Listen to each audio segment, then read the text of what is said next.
আসসালামু আলাইকুম। আজ 20 ডিসেম্বর 2016। এটিভি বাংলা সংবাদে স্বাগত জানাচ্ছি আমি হাসান হাফিজ। শুরুতেই সংবাদ শিরোনাম। আরাকানের স্পর্শকাতর জায়গায় কাউকে যেতে দেয়া হবে না, আসিয়ান বৈঠকে ভাষ্য অং সান সুচির।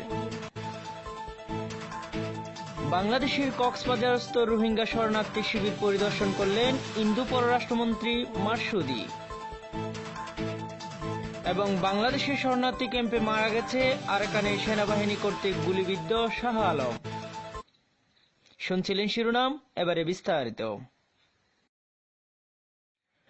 বার্মার আরাকান প্রদেশে ত্রাণ কর্মীদের প্রবেশ করতে দেয়া হবে, কিন্তু হত্যা ও ধর্ষণের অভিযোগ ওঠা স্পর্শকাতর স্থানে যেতে দেয়া হবে না। বিশেষ করে যেখানে রোহিঙ্গা গণহত্যা ও ধর্ষণের অভিযোগ উঠেছে সেসব স্পর্শকাতর জায়গায় কাউকে ঢুকতে দেয়া হবে না। সোমবার ইয়াঙ্গুনে রোহিঙ্গা ইস্যুতে আসিয়ান পররাষ্ট্রমন্ত্রীদের বৈঠকে একথা বলেন বার্মার পররাষ্ট্রমন্ত্রী অং সান সুচি। তিনি আরও বলেন, রোহিঙ্গা ইস্যু একটি জটিল সমস্যা। এই সমস্যা নিরসনে সরকারি পদক্ষেপের সুফল পেতে সময় লাগবে বলেও মন্তব্য করেন তিনি।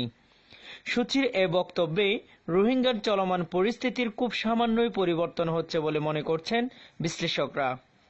আন্তর্জাতিক সংবাদ মাধ্যম বিবিসির এক প্রতিবেদক জানিয়েছে, সুচির আরাকানে স্পর্শকাতর স্থানে কাউকে ঢুকতে না দেওয়ার বিবৃতি প্রমাণ করে আরাকানে সেনা বর্বরতার শিকার হয়েছে রোহিঙ্গারা।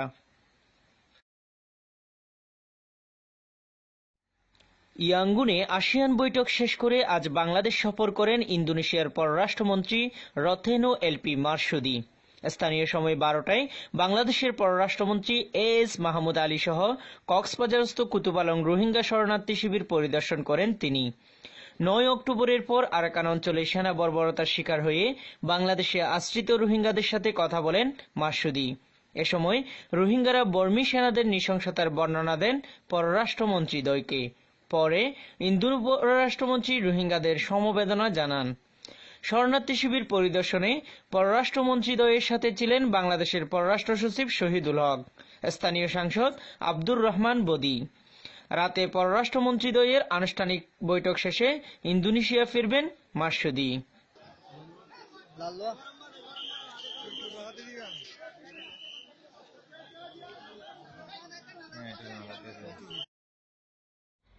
বাংলাদেশের টেকনাফ লেদা শরণার্থী ক্যাম্পে মারা গেছে আরাকানি সেনাবাহিনী কর্তৃক গুলিবিদ্ধ হয়ে চিকিৎসা নিতে যাওয়া শাহ আলম।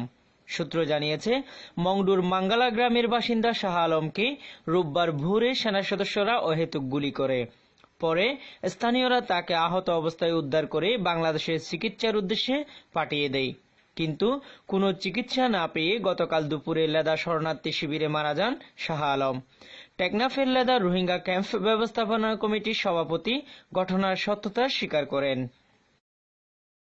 দর্শক, দেখছিলেন এটিভি বাংলা সংবাদ। সাথে থাকার জন্য ধন্যবাদ। যোগ দিন আমাদের সঙ্গে ফেসবুকে। লগ ইন করুন www.facebook.com/atv bangla online।